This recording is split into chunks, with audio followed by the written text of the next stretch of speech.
Доброго здоровья вам, мои дорогие друзья и гости канала Ирина Огонек. С вами я, Ирина. И сегодня я хочу продолжить рубрику «Советы от бабушки». И у нас сегодня вот такая вот тема – разговор с сердцем. Пока я буду читать, вы, мои дорогие друзья, не забудьте подписаться на канал, если вы еще не подписаны. И прожать колокольчик, чтобы не пропустить новые видео. А также лайки, дизлайки, комментарии. В комментариях, мои родные, пишите, какие темы вас интересуют.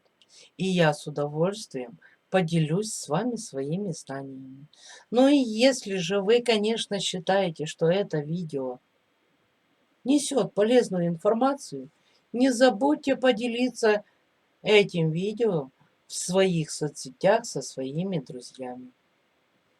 Ну, приступим. Поехали. Значит, разговор с сердцем. Здравствуй, бабушка. После публикации моей статьи, в которой я рассказала о том, как победила свои сердечно-сосудистые болезни, получила уже много писем из разных уголков Украины, в которых читатели просят рассказать о моих методах лечения сердца. Многие спрашивают, какие лекарства я принимала и какие сроки мне понадобились, чтобы стать здоровым человеком. Все дорогостоящие импортные лекарства, приехав из больницы, я выбросила и покупала только натуральные продукты, такие как кедровое масло, которое помогло мне восстановить утраченное после гипертонической болезни зрение. Кроме того, съедала по 3 флакона в год средства Промед. Не знаю такого. А также обыкновенный гречишный мед, который и сейчас ем каждый день по 1 чайной ложке натощак. Этот продукт заменил мне все аптечные средства. Важно и то, что лечила я не само сердце, а причину этого заболевания. В первую очередь избавилась от всех факторов риска. От лишнего веса, различного рода стрессов и переутомления. Ну, как от этого уйти, я лично не знаю. И переутомление, которого не любит наш организм. Ну, это точно.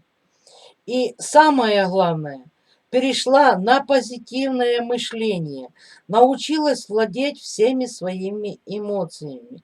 А еще мой одноклассник, который имел большие проблемы с сердцем, дал мне очень странный, на первый взгляд, совет, который, в свою очередь, узнал от друга,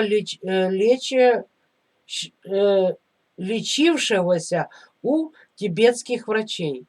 Он сказал мне, что со своим сердцем надо ежедневно разговаривать, массируя его каждое утро по часовой стрелке 75 раз. А почему 75? Я была в недоумении. Хотя я научилась разговаривать и с деревьями, и с цветами, но чтобы разговаривать со своим сердцем, только я не знала. Да и о чем? Через 15 минут я прочитала однокласснику свое стихотворение на тему «Разговор с сердцем» и спросила о правильности своего понимания вопроса. Он одобрил. В качестве лечебного пособия предлагаю вашему вниманию этот текст. Чтобы сердце полечить, надо с ним поговорить. Ты, сердечко дорогое, у меня ты золотое, ты мой главный механизм. Держись, держишь весь мой организм. Ты прости меня за все, делала тебе я зло. Столько лет я издевалась, над тобою насмехалась. Я носила лишний вес, был частенько в жизни стресс. И тебя я утомляла, ела все, что не попало. Но когда пришла расплата, лет уж было многовато. Наконец я поняла, дальше жить мне так нельзя. Я рассталась с лишним весом, жить я стала с интересом. И тебя благодарю, и тебя, и тебе я помогу. Будем мы с тобой шагать, свежим воздухом дышать. И в лесочке, и на даче, ведь с тобой нельзя иначе. И не будет лишним вес, и уйдет из жизни стресс.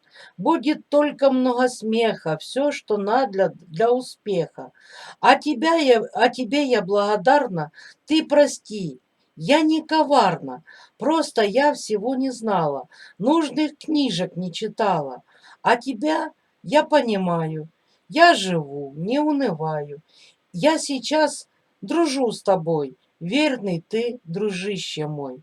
Так давай, дружище мой, ты танцуй со мной и пой. Долго-долго ты стучи, счастье людям приноси.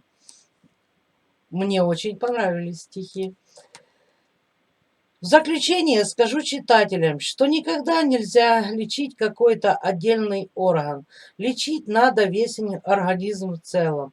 В первую очередь нужно позаботиться о своей душе, которая бессмертна.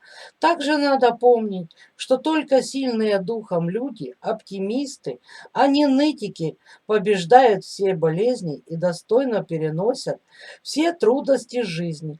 Сколько бы лет им не было. Всем желаю только позитивного мышления, положительных эмоций, что необходимо для крепкого здоровья. С уважением, Наталья Георгиевна Глош. Так, город Киев. Даже номер телефона дан. Вот, ребятушки, вот такая вот сегодня у нас история. Ну, и, как всегда, пару рецептов для здоровья без медицины.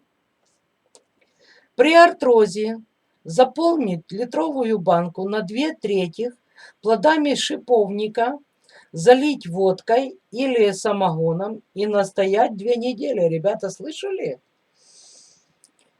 Принимать, начиная с 5 капель и постепенно увеличивая дозу ежедневно на 5 капель. Довести ее до 100 капель. Немало.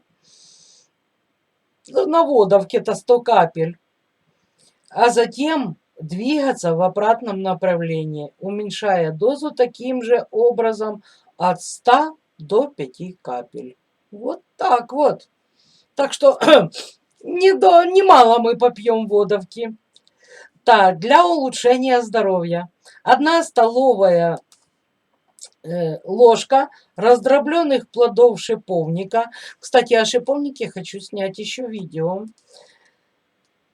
Залить 2 стаканами кипящего березового сока. Ну, вот с этим могут быть проблемы. И прокипятить 10 минут на слабом огне. В плотно закрытой посуде. Отвар охладить, добавить 1 столовую ложку меда и принимать по полстакана 3 раза в день за 30 минут до еды.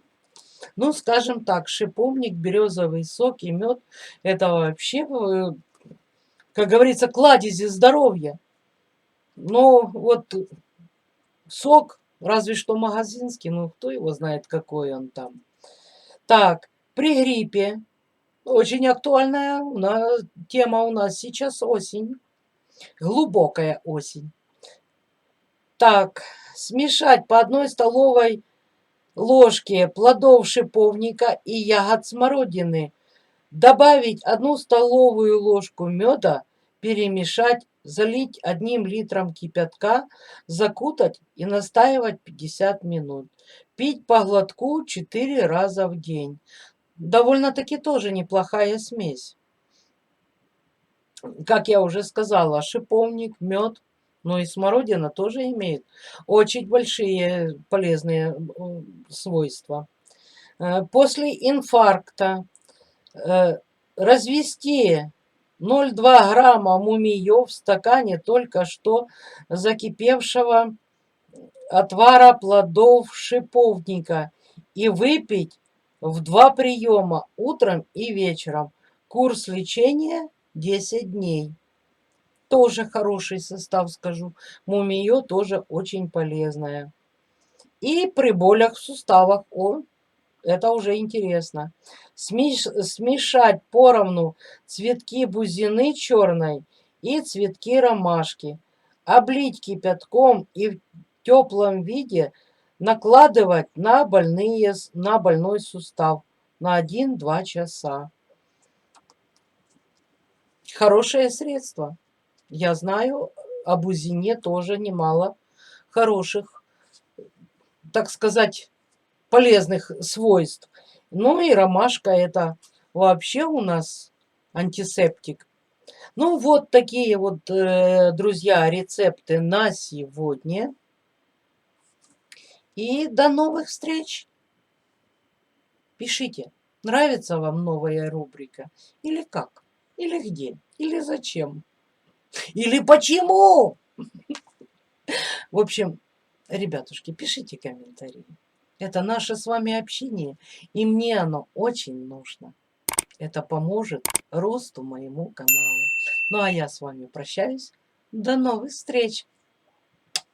Ваша Ирина.